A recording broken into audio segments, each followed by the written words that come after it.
Oke, ini pengantarnya. Wah, pengantarnya panjang sekali ya untuk materi kita malam hari ini. Padahal kita arahnya nanti tidak tentang psikologi, tidak tentang filosofi, teologinya mimpi. Kita akan membahas mimpi sebagai bagian dari upaya kita membentuk diri. Baik, kita mulai. Sekarang kita hubungkan mimpi ini dengan aspek yang berhubungan dengan minggu lalu ya, mengenali diri dan membentuk diri. Ini mengenali dan membentuk diri ini dua hal yang saling berangkai. Kalau hanya mengenali saja ya sifatnya mungkin pasif. Sementara manusia itu makhluk yang dinamis. Dia bisa berubah, bisa berkembang. Oleh karena itu, ya kita harus mengenali diri kita dulu pertama-tama, kita ada di mana, kekurangan, kelebihan kita apa. Setelah itu mari kita bentuk diri kita sesuai keinginan, sesuai ideal-ideal yang ingin kita tetapkan. Berarti apa? Memahami seseorang itu tidak hanya dari bagaimana dia sekarang, tapi juga bisa dari apa yang dia inginkan, apa yang dia harapkan, apa yang dia mimpikan. Ada orang baiknya luar biasa, tapi kok ya mimpinya rusak misalnya. Dia mimpi ingin unggul dan menguasai seluruh kekayaan misalnya. Nah, ini kan negatif sifatnya. Kita kan sudah bisa menilai, orang ini keinginannya negatif. Meskipun sekarang dia positif. Penilaian kita tentang dia kan terus sudah berubah.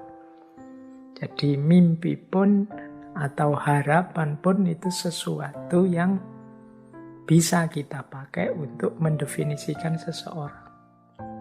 Ada orang jahat misalnya, perampok, maling, atau apalah kejahatan apa, koruptor. Dua orang misalnya, yang satu merasa sudahlah, saya ini sudah rusak, sudah jahat, ya sudah selesai, biar saja saya jahat. Yang satu bilang, saya tahu saya jahat, tapi saya ingin berubah jadi lebih baik. Saya ingin jadi orang yang lebih manfaat. Saya ingin orang yang menundukkan diriku jadi tidak jahat lagi. Loh, yang satu punya harapan, punya keinginan, yang satu tidak. Tentu saja definisi kita kan berbeda tentang dua orang ini, meskipun sama-sama telah melakukan kejahatan. Jadi di titik ini bisa kita simpulkan, mimpi juga bisa kita pakai jadi ukuran untuk menilai, untuk memahami diri. Ya kalau sebagaimana judul bulan ini, Who Am I? Berarti mari kita pahami mimpi-mimpi kita. Loh Pak, kok tidak ada Pak? Saya tidak punya mimpi. Yo. Mari kita berani bermimpi kalau begitu. Wong manusia itu dinamis ya. Mari kita pastikan dinamika hidup kita itu ke arah yang lebih baik. Nah, ke arah yang lebih baik ini kan namanya mimpi, harapan, cita-cita. Jadi mimpi malam hari ini kita definisikan sebagai harapan dan cita-cita. Mimpi adalah bentuk dari harapan dalam diri kita tentang masa depan. Mimpi adalah tujuan yang ingin kita wujudkan. Mimpi adalah dorongan dalam diri kita, motivasi dalam diri kita untuk berusaha, untuk mencapai sesuatu, meskipun banyak kesulitan. Jadi disinilah pentingnya mimpi. Kalau tidak ada mimpi, tidak ada harapan, tidak ada cita-cita, tidak ada keinginan, dunia ini pasti tidak berkembang. Dunia ini jadi sedahsyat ini hari ini itu pasti lahir dari mimpi demi mimpi yang terwujud. Baik, jadi disinilah pentingnya mimpi. Dengan mimpi kita jadi paham orientasi hidup kita, Dengan mimpi kita jadi tahu orang seperti apa kita. Ketika kita punya mimpi-mimpi terus kita baca, oh ternyata keinginanku itu ini. Oh ternyata aku ini lebih mengutamakan karir pekerjaan dibandingkan pasangan. Oh ternyata aku ini lebih mengutamakan kekayaan daripada jabatan misalnya. Oh aku ini orang yang agama nomor 1, kalau jabatan nomor 2. Ini kan bisa kita deteksi dari mimpi-mimpi dan harapan kita. Sayangnya, ini sayangnya ya, banyak di antara kita yang tidak sadar dengan mimpinya atau tidak mau bermimpi. Seperti saya bilang, banyak orang yang pokoknya mengalir saja lah Pak, dijalani, pokoknya situasi yang terjadi apa diikuti saja, nanti kalau ada peluang ya diambil. Kan banyak yang punya prinsip seperti ini. Padahal kalau kita punya cita-cita, kalau kita punya mimpi, ini kan alamat kita akan serius berjuang, berusaha mewujudkan mimpi itu. Kita tidak akan mau mengalir saja. Kita ingin hidup ini versi yang kita inginkan.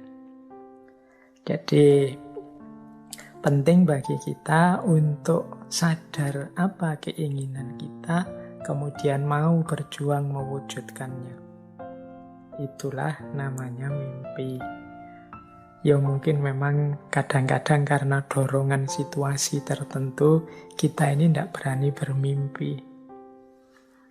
Sebenarnya kalau kuliah jurusan saya ini Pak, bisa sih Pak, di antara profesi yang ditawarkan untuk jadi dosen misalnya, untuk jadi diplomat, duta besar misalnya, itu kalau di rumusan kurikulumnya begitu Pak. Tapi kok saya tidak berani Pak matok jadi duta besar, matok jadi dosen misalnya. Wong saya itu orangnya begini. Itu kan menunjukkan kita tidak berani, bermimpi saja tidak berani. Mungkin karena situasi hari ini yang membuat kita pesimis. Tapi apapun situasinya, harusnya tetaplah kita berani matok mimpi. Atau kalau tidak mau pakai istilah mimpi, cita-cita wis. Kita kan sering didorong, didesak, yuk punya cita-cita. Kalau orang itu tidak punya cita-cita, tidak punya keinginan, dia tidak tahu mengarahkan layar kemudinya kemana. Dia tidak tahu orientasinya hidup itu dijalankan kemana. Ya ibarat mobil, kalau teman-teman tidak punya tujuan ini kan cita-cita tadi, harapan tadi, mimpi tadi. Kita kan terus tidak jadi jalan. Kalau jalannya asal saja, ya kita tiwas kehabisan bensin, tapi tidak meraih apa-apa. Tidak sukses apa-apa, tidak keberhasil apa-apa, meskipun mungkin merasakan sesuatu atau menikmati sesuatu. Jadi, ini pentingnya mimpi.